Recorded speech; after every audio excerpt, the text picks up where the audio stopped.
जिल्ह्यातील महाबळेश्वर परिसरातील सौंदर्य गावात आज वादळी वाऱ्यासह झालेल्या मुसळधार पावसाने प्रचंड हाहाकार माजवलाय.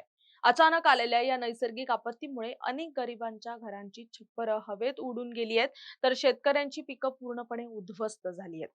वीज आणि रस्ते व्यवस्था कोलमडल्याने नागरिक आता प्रशासनाच्या मदतीची वाट पाहतायत. पाहूयात. निसर्गाचा हा कोप इतका भयानक होता की काही मिनिटातच सौंदर्य गावात गोंधळाचं वातावरण निर्माण झालं.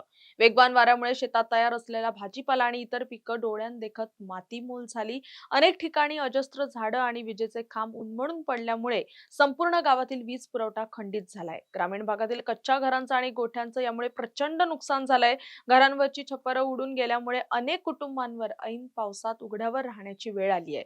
अन्न, पाणी आणि सुरक्षित निवारा यांसारख्या मूलभूत सुविधांसाठी सध्या नागरिक संघर्ष करतायत. दरम्यान स्थानिक नागरिकांनी प्रशासनानं तातडीने मदत कार्य सुरू करण्याची मागणी केली आहे. प्रभावित भागांचा त्वरित पंचनामा करून बाधित कुटुंबांना आर्थिक मदत आणि तात्पुरता निवारा उपलब्ध करून द्यावा, अशी मागणी ग्रामस्थ करतायत.